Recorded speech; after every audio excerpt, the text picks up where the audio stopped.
आम के पल्लव में शंकर का आशीर्वाद। 11 आम के जो पत्ते जिस डाली में लगे होते हैं वो डाली कोमल सी डाली, 11 टुकड़े महाराज एक कच्चे सूत से लपेटकर 11 बार उसका भाग, जब उसको लपेट लोगे इस तरह से इकट्ठा करके, आगे का जो भाग है 11 बार कच्चा सूत लपेटने के बाद जो भाग पीछे का आगे का कोई भी हो उसको शहद में डुबाकर शिव जी को समर्पित कर दो। किस जगह पर रखना है? अशोक सुंदरी वाली जगह। अशोक सुंदरी की जगह जानते हो आप लोग, पहले भी आपको बताया है, आज फिर आपको वर्णन कर दें। जैसे ये गोल जलाधारी है, ये शिवलिंग रखा है,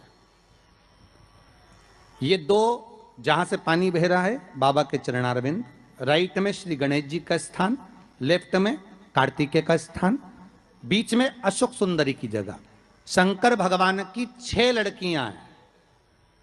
भगवान शंकर के 13 बच्चे, 13 बच्चों में से 6 लड़कियां, उस 6 लड़कियों में से एक लड़की का स्थान, भगवान शंकर की एक बेटी का स्थान, अशोक सुंदरी का स्थान सामने पद्म पुराण में स्पष्ट किया।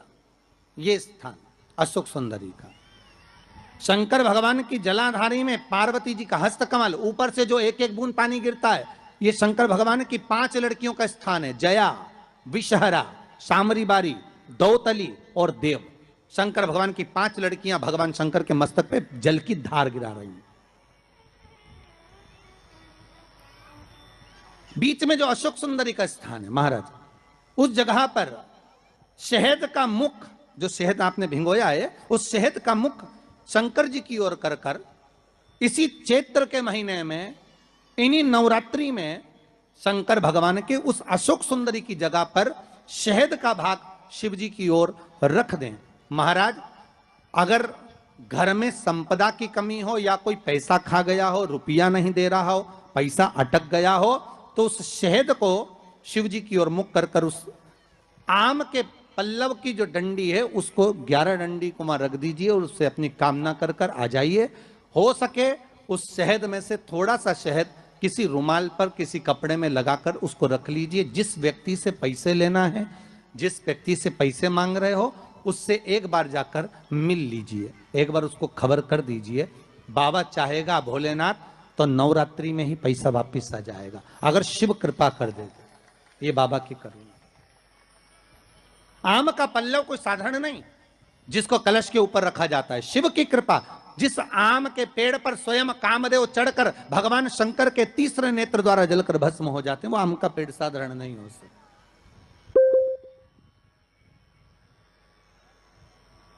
सहज नहीं है।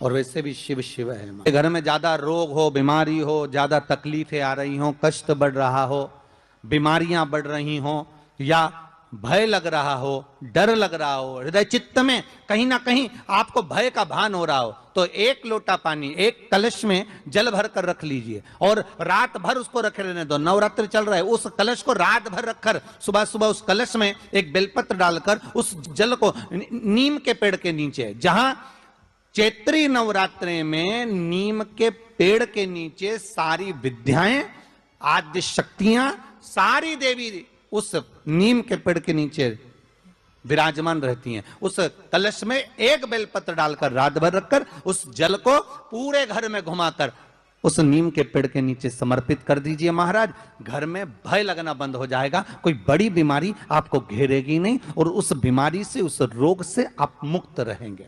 उस बीमारी से, उस रोग से आप मुक्त पाएंगे। वो बीमारी आपको घेर नहीं। विश्वनाथ को कुछ नहीं चाहिए, मेरे शंकर को चाहिए क्या?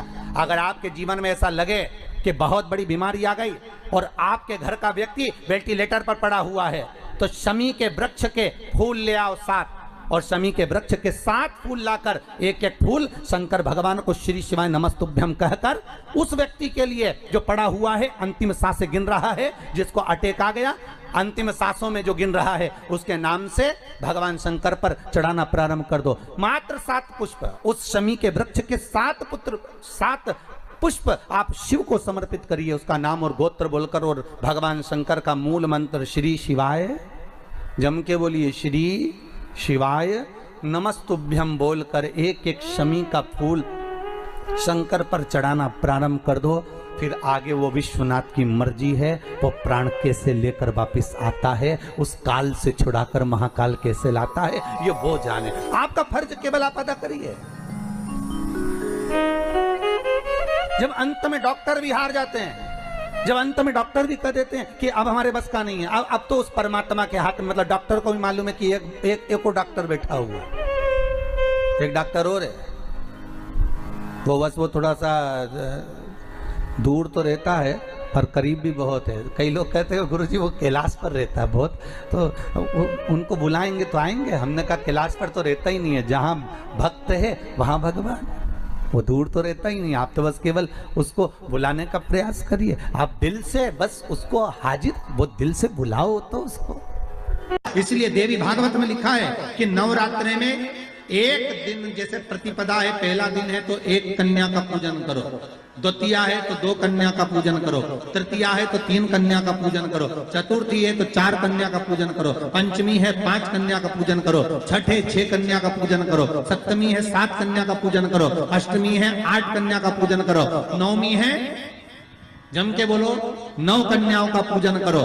और अगर इस तरह से आप पूजन नहीं कर सकते नवरात्रि में, तो 9 कन्याओं का पूजन एक साथ, या तो अष्टमी के दिन या नवमी के दिन कर दो, या मध्य में बीच में भी आप कर सकते हो एक साथ। पर अगर आपकी कोई कामना है, आपकी कोई इच्छा है, मालूम पड़े, जैसे कई लोग कहते हैं कि हमारी इच्छा है, हमारी वो मकान नहीं बिक रहा, या हमारी वो जमीन नहीं खरीदी जा रही, या हमारी कोई कंपनी नहीं डल रही, या हमारे काम में ये अड़चन आ रही है, तो नवरात्रि में, 4 नवरात्रि में से किसी भी नवरात्रि में आप नियम बना लो कि एक कलश की स्थापना कर कर एक दिन में एक कन्या का पूजन कर कर उसको भोजन कराना, लाल वस्त्र देना, लाल चुनरी देना, दूसरे दिन में 2 कन्याओं का पूजन कर कर लाल वस्त्र ओढ़ाना, लाल चुनरी देना, तीसरे दिन में 3, चौथे दिन में 4, 5वें दिन में 5, ऐसे 7-9 दिन तक एक एक कन्याओं के क्रम को बढ़ाते बढ़ाते बढ़ाते बढ़ाते आप उस पूजन का विधान प्रबल कर सकते।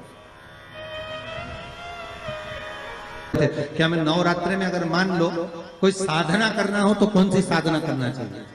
हम किसकी आराधना करें? हम 9 दिन तक किसकी साधना करें?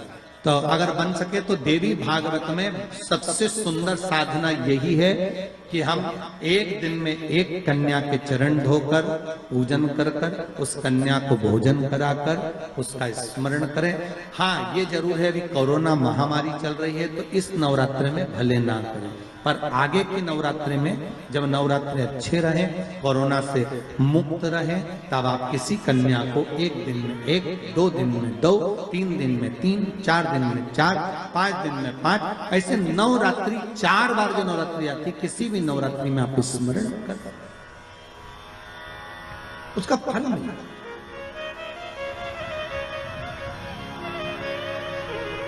उसका फल होगा।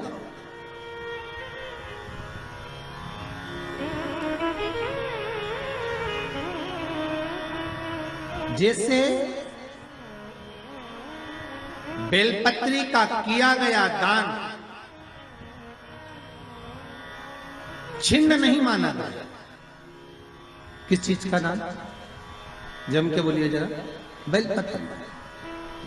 बेलपत्री का किया गया दान छिन्न दान नहीं है, समाप्ति नहीं होती। बेलपत्री अगर आपने कोई आपसे कहा जी जी तुम्हारे यहाँ बेलपत्री लगी है, जरा 8-10 दे दोगी क्या? बिल्कुल।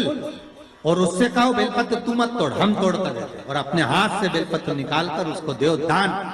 ये छिन्न दान नहीं है, ये समाप्त नहीं होता। ये बेलपत्र का दान अविरल दान बढ़ता है।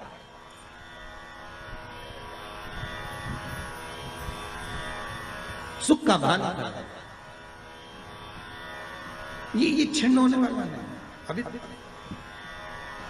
प्रिय है पुष्प में आक का पुष्प, जो आंकड़े का पुष्प होता है शंकर को बड़ा प्रिय है। और दूसरे नंबर पर शंकर को प्रिय है शमी का पुष्प, बहुत ध्यान देना महाराज। तीसरे नंबर पर शंकर को प्रिय है महाराज सरसों का पुष्प। सरसों होती है ना, जो राई अपन बोते हैं, सरसों बोते हैं, उसमें पीले कलर का जो पुष्प लगता है।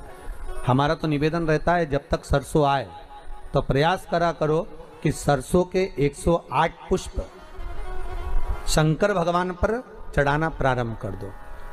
महाराज, ये पक्का है कि वर्ष भर कोई बड़ी बीमारी आपको घेर नहीं सकती अगर सरसों के फूल शिव को चढ़ रहे हैं तो। और प्रयास करना कि सरसों का जो पुष्प होता है, सरसों का जो फूल होता है महाराज, अगर कोई व्यक्ति को किडनी या लीवर से जुड़ी हुई कोई तकलीफ होती है या किसी व्यक्ति का एक्सीडेंट हो गया होता है और उसका कोई अंग रह गया हो, कोई शरीर का कोई भाग रह गया और वो काम नहीं कर रहा हो, जैसे किसी के पांव रह जाते हैं एक्सीडेंट के बाद, किसी का हाथ रह जाता है या कोई अंग काम नहीं कर रहा हो, वहाँ ब्लड पहुँच नहीं रहा हो, वो जगह एकदम सुन्न हो गई हो, खाली पड़ गई हो, तो उसके लिए शिव महापुराण की कथा कहती है कि सरसों के पुष्प 11 शंकर जी के राइट भाग में, जहाँ शिव जी के गण दरवाजे के द्वारपाल मणिभद्र जिस जगह पर निवास करते हैं, कौन निवास करते हैं? मणिभद्र। शंकर जी के दरवाजे के द्वारपाल हैं मणिभद्र जी। तो मणिभद्र दरवाजे के द्वारपाल में राइट भाग में मणिभद्र जी विराजते हैं। मतलब राइट भाग कौन सा हुआ? जब आप मंदिर से बाहर निकलेंगे तो राइट भाग, मंदिर में प्रवेश करेंगे जब राइट नहीं होना चाहिए, आप मंदिर से जब जाएं तो राइट भाग। मतलब आप मंदिर से राइट से जाएंगे तो शंकर जी का भी राइट हो जाएगा, क्योंकि शिव जी ऐसे बैठे हैं तो शंकर जी का भी राइट हो गया, देवता उनका भी राइट हो गया, तो राइट भाग सीधा हाथ मणिभद्र जी का स्थान। 11 सरसों के पुष्प मणिभद्र के उस द्वार पर आप रख दीजिए और मणिभद्र के द्वार पर रखकर अंदर जाकर 108 वापिस जब आप बाहर निकल रहे हैं, ये पुष्प आप रखने के बाद एक बार बाहर जाएंगे, फिर वापिस आएंगे मणिभद्र के रखने के बाद, और अंदर जाकर 108 सरसों के पुष्प शंकर को समर्पित करेंगे महाराज। उस सरसों के पुष्प जो शिव जी को आप समर्पित कर रहे हैं उसको वापिस लेकर आएंगे, श्री शिवाय नमस्तुभ्यम बोलकर उस सरसों के पुष्प को महाराज सरसों के तेल की बोतल में उसको डाल लीजिए। शंकर भगवान को किसी भी प्रदोष में, शाम के समय प्रदोष काल में उस तेल को वापस ले जाकर चढ़ा दीजिए शिव जी को, उसको वापस लेकर आ जाइए। उस तेल का प्रयोग आप नाभि में डालिए और जो शरीर काम नहीं कर रहा उस स्थान पर कम से कम 15 दिन 20 दिन तक उसकी मालिश करना प्रारंभ करिए। बाबा चाहेगा तो चलाने का प्रयास कर देगा और वो अंग, वो शरीर काम करने लगेगा। मणिभद्र का स्मरण, श्री शिवाय नमस्तुभ्यम, सब बोलिए एक बार जमकर, श्री, अरे पहले बोल दिया, हमारे साथ तो बोलो, श्री शिवाय नमस्तुभ्यम। भगवान शिव के मंत्र का स्मरण कर कर करते सरसों का जो पुष्प है उसमें आनंद की अनुभूति है, आनंद के मंत्र।